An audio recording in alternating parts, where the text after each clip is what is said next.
Selamat malam jemaat yang diberkati Tuhan, apa kabarnya?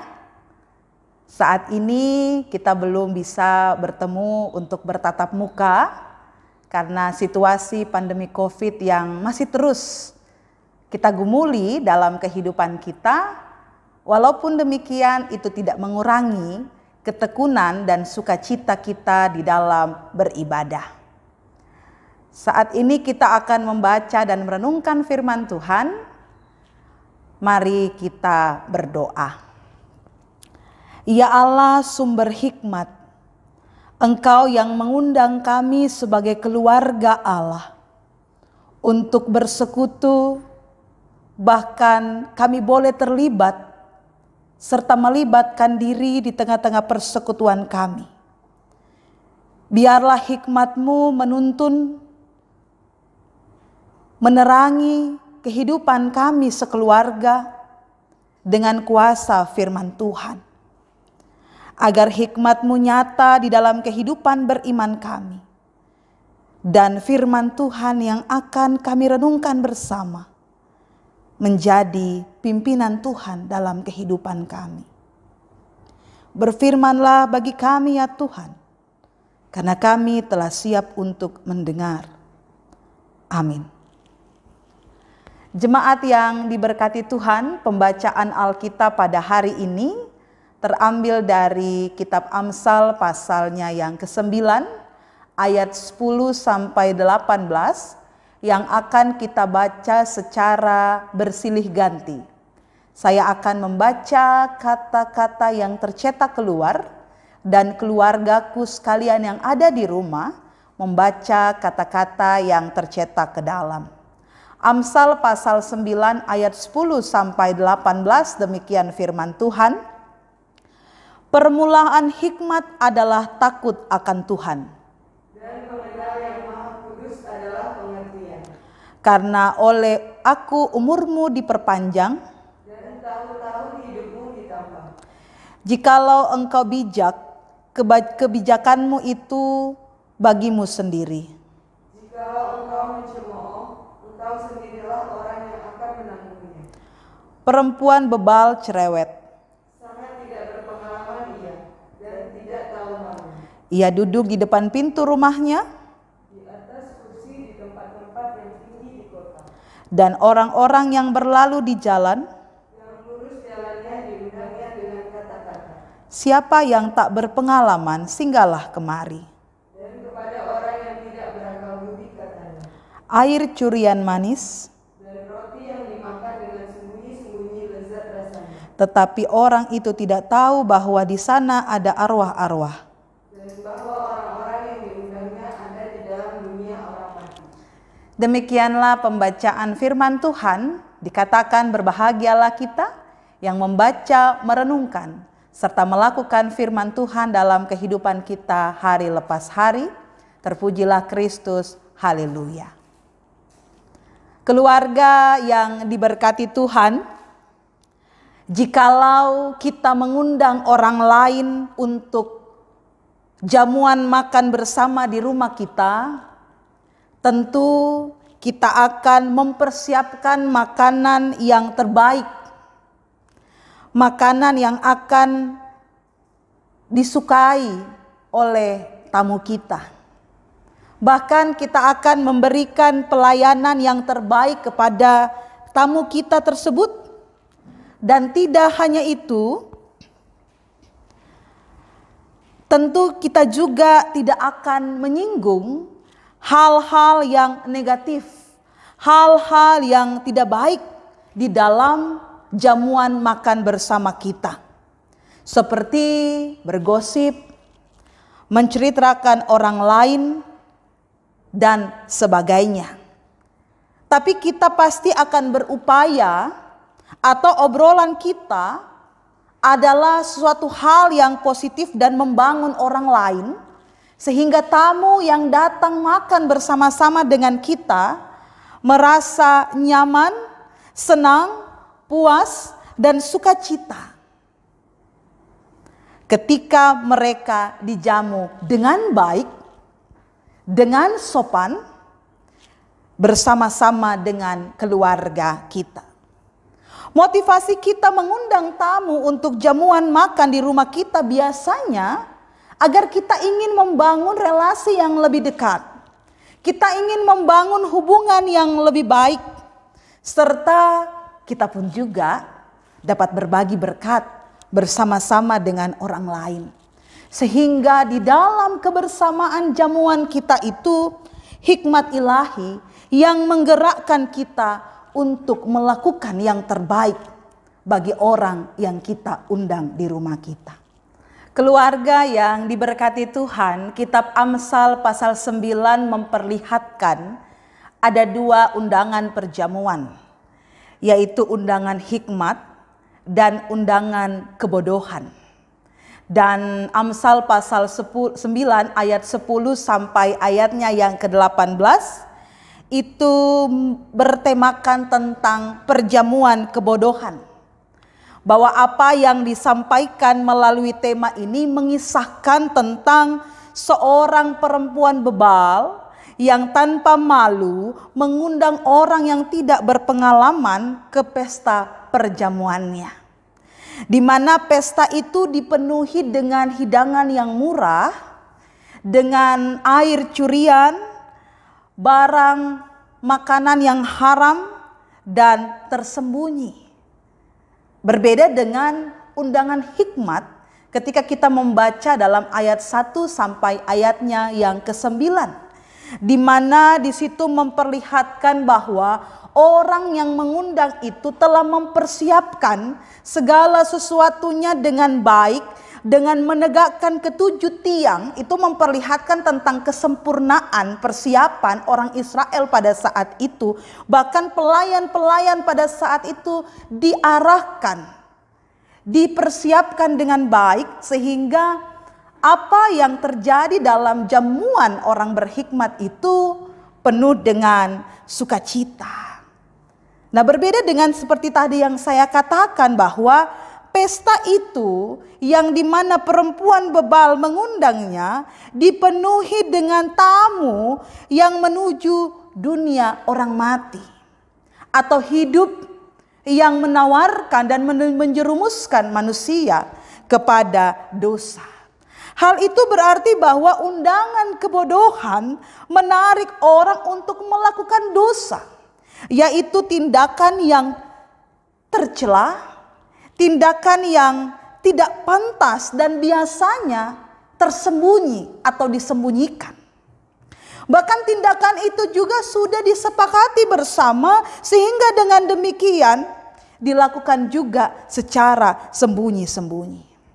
Dan mereka adalah orang bebal yang mengumbar nafsu dan melakukan kejahatan. Mereka lebih suka kesenangan sesaat daripada mengejar hikmat Tuhan. Orang bodoh atau orang bebal menuju pada orang berdosa yang jauh dari kekudusan. Karena kita melihat bahwa tidak ada kesiapan untuk mengatur diri, mengarahkan kehidupan kepada kebenaran dan kekudusan Allah. Keluargaku yang diberkati Tuhan, itu artinya permulaan hikmat yang adalah takut akan Tuhan, yang mengenal Maha Kudus Allah yang di dalam pengetahuan. Itu juga berbicara tentang sebuah keteraturan, persiapan di dalam kehidupan saudara dan saya.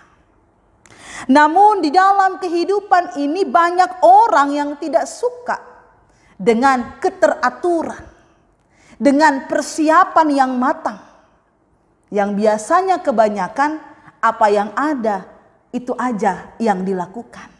Tetapi di sini di dalam keteraturan, di dalam persiapan memperlihatkan bahwa orang yang berhikmat adalah orang yang mau berpikir. Tetapi orang yang mau hidup di dalam undangan kebodohan adalah orang yang mau merasa. Sehingga dengan demikian saya katakan tadi, tidak semua orang suka kepada hikmat yang di dalamnya adalah keteraturan dan persiapan yang matang dalam kehidupannya. Banyak orang senang memilih atau sengaja memilih kebodohan karena tidak suka dengan keteraturan. Pertanyaannya adalah mengapa? Karena kebodohan itu menawarkan perasaan yang manis dan lezat di dalam kehidupan ini. Kebodohan menawarkan sesuatu yang praktis, yang cepat, namun berujung kepada dosa dan kematian. Dan kita tahu bersama bahwa memang segala sesuatu yang praktis itu terkadang, tidak semua, menjurus kepada satu kebodohan. Karena apa? Tidak ada kesiapan untuk memikir yang matang. Tidak ada kesiapan untuk mengatur diri. Sehingga hidup dan iman ini sudah tercampur baur dengan dunia yang menawarkan kenikmatan sesaat dalam kehidupan ini. Sebagai contoh di dalam kehidupan rumah tangga, terkadang keteraturan atau kerutinan itu membuat bosan. Dan akhirnya keluarga mencari tantangan yang baru dengan berselingkuh. Selingkuh tidak melulu muncul karena masalah dalam rumah tangga, melainkan karena kebosanan akan sesuatu yang teratur. Di tengah-tengah kehidupan kesehatan sebagai manusia, situasi pandemi COVID pada saat ini juga pemerintah menganjurkan kita, mengajarkan seluruh warga Indonesia untuk teratur, mempersiapkan segala sesuatunya, melakukan protokol kesehatan dengan selalu menggunakan masker, menjaga jarak, menjauhi kerumunan. Namun terkadang ketiga hal itu sepertinya membuat orang menjadi sengsara. Menggunakan masker kalau terlalu lama terkadang kita merasa sesak, tidak nyaman, ya. Kadang-kadang kalau sering-sering cuci tangan membuat kita merasa ini terlalu rumit, ya, nggak usah seperti itu. Sehingga hal itu, keteraturan itu membuat kita merasa bosan, bahkan kita merasakan kesengsaraan.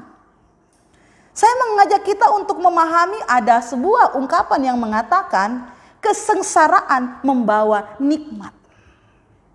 Artinya bahwa keteraturan kita, persiapan kita yang baik dan matang, itu kemudian dapat membuat kita tidak meninggalkan atau menyepelekan peraturan yang ada di tengah-tengah kehidupan kita. Itu berarti bahwa orang yang berhikmat adalah orang yang mau taat di dalam Allah, yang diwujud nyatakan di dalam keteraturan kehidupan, persiapan diri dengan baik, agar di dalam kehidupan beriman kita sungguh-sungguh nyata satu keteladanan, sungguh-sungguh nyata menghadirkan terang Tuhan. Di dalam ketaatan hikmat Allah, dalam hidup yang takut akan Tuhan, itu mengarahkan kita tidak kepada kebinasaan atau dunia orang mati sebagaimana firman Tuhan saat ini. Tapi hikmat Allah, di mana ketika kita hidup takut akan Allah, akan membawa kita kepada kenikmatan. Maka dalam keteraturan itu, dalam persiapan itu, mari kita senantiasa sabar dalam menjalani kehidupan ini. Saya teringat tentang kisah 5 perempuan bijak dan 5 perempuan bodoh. Di mana perempuan bijak, dia mempersiapkan dirinya, ia mempersiapkan minyak sebelum itu dibutuhkan. Sedangkan perempuan bodoh, dia hanya menyediakan apa yang di depan mata. Sehingga tiba waktunya 5 perempuan bijak itu masuk ke dalam kerajaan Allah. Sehingga 5 perempuan bodoh karena tanpa persiapan, tanpa mengatur diri, akhirnya mereka tidak bisa masuk menemui, mempelai laki-laki. Keluargaku yang terkasih, lewat firman Tuhan pada saat ini, kita diajak untuk memaknai bahwa Allah memberikan kebebasan kepada kita. Apakah saudara dan saya, kita manusia memilih kebodohan atau hikmat Allah itu sendiri? Sebab orang yang memilih hikmat Allah, ia akan hidup takut akan Tuhan. Hidup pasti membangun hidupnya dengan teratur, dengan membaca firman Tuhan secara teratur siang dan malam dalam hidupnya. Dia senantiasa mengatur hidupnya untuk terlibat dalam peribadahan. Karena itu adalah bentuk iman orang Kristen.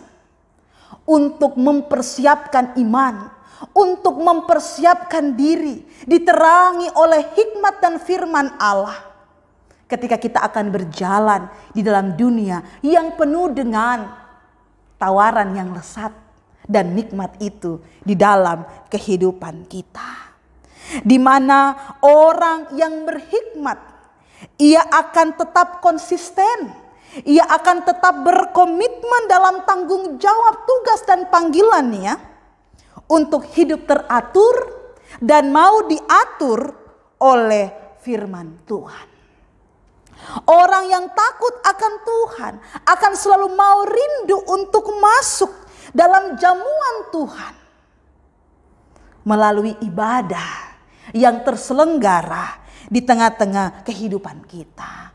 Orang yang rindu untuk senantiasa melakukan kehendak Tuhan dalam hidup ini.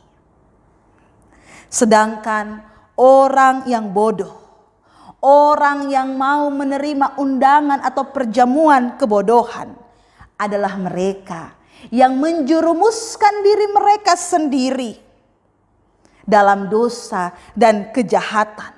Mereka akan membuat rencana, mereka akan membuat persekongkolan yang diam-diam untuk mendapatkan kebahagiaan yang semu, yang tentunya tidak menghormati Tuhan di dalam kehidupan manusia.